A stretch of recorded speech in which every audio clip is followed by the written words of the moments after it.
കോഴിക്കോട് അഴിഞ്ഞിലത്ത് നിയന്ത്രണം വിട്ട സ്വകാര്യ ബസ് വീട്ടിലേക്ക് ഇടിച്ചു കയറി വീട്ടുകാർ തലനാരിഴയ്ക്ക് രക്ഷപ്പെട്ടു.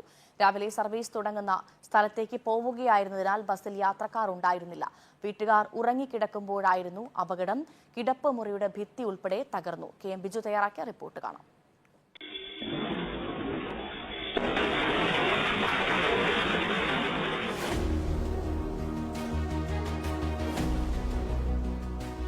ഫറൂഖ് കോളേജിന് സമീപത്തു നിന്നും അഴിഞ്ഞിലത്തേക്ക് ബൈപ്പാസിലേക്ക് പോകുന്ന റോഡാണിത്. നിരവധി വാഹനങ്ങൾ ഈ റോഡിൽ പോകാറുണ്ട്. മെഡിക്കൽ കോളേജ്, ഫറൂഖ് കോളേജ് റൂട്ടിലോടുന്ന ബസ്സാണ് അപകടത്തിൽപ്പെട്ടത്. സിറ്റി ബസ്സാണ്. ഈ ബസ് നിയന്ത്രണം വിട്ട് ഇവിടെ ഈ വീടിന്റെ ഒരു വലിയ സംരക്ഷണ മതിലുണ്ടായിരുന്നു.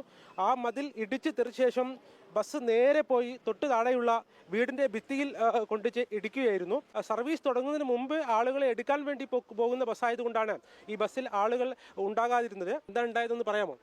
ഞാൻ രാവിലെ ഉറങ്ങേനി. അപ്പോഴാണ് പെട്ടെന്ന് ഒരു ഒച്ച കേട്ടിട്ട് എണീച്ച് നോക്കിയപ്പോൾ റൂം ഫുള്ളും പുകയായി കിടക്കണം. വന്ന് നോക്കുമ്പോണ്ട് വണ്ടി ഇടിച്ച് കയറി കിടക്കണം. ഗ്ലാസ്സും എല്ലാം പൊട്ടി, ഉള്ളിൽ ആ കല്ല് തെറിച്ച് കയറിയിട്ടുണ്ട് ഉള്ളിലേക്ക്. അത്രയും സ്പീഡിലായിരിക്കണം ബസ് വന്നിട്ടുണ്ടാവുക. ഈ ബസ് അവിടെ ഇടിച്ചത് കൊണ്ടാണ് കുറച്ചെങ്കിലും തിന്നി അങ്ങോട്ട് മാറിയത്. ഇല്ലെങ്കിൽ നേരെ ആ ബെഡ്റൂമിലേക്കായിരുന്നു ബസ് പോകേണ്ടിയിരുന്നത്. അവളവിടെ കിടന്ന് ഉറങ്ങുന്നതായിരുന്നു. ഡ്രൈവർ മാത്രമേ ഉണ്ടായിരുന്നുള്ളൂ. അയാൾ എങ്ങനെ പുറത്തെടുത്തു? അല്ല, ആളില്ലേനി. ഇടിക്കുമ്പോൾ ആള് പുറത്തുനിന്ന് അവിടുന്ന് ചാടിയിട്ടുണ്ടെന്നാ കേൾക്കണേ. സ്വയം നടന്നു പോയി, ഓട്ടോ കയറി പോയി എന്നൊക്കെ വീഡിയോയിൽ ഉണ്ടെന്ന് പറയുന്നുണ്ട്. അപ്പോൾ ആൾക്ക് കാര്യമായിട്ടൊന്നും പറ്റിയിട്ടൊന്നുമില്ല. കാല് മാത്രമേ പറ്റിയിട്ടുള്ളൂ. ഇപ്പോൾ ഹോസ്പിറ്റലിൽ ഇല്ലയെന്നാണ് പറയാം. ഒരു വർഷം മാത്രം മുമ്പ് ഉണ്ടാക്കിയ വീടാണ്. ആ വീടിന്റെ സംരക്ഷണ ഭിത്തി തകർത്തു.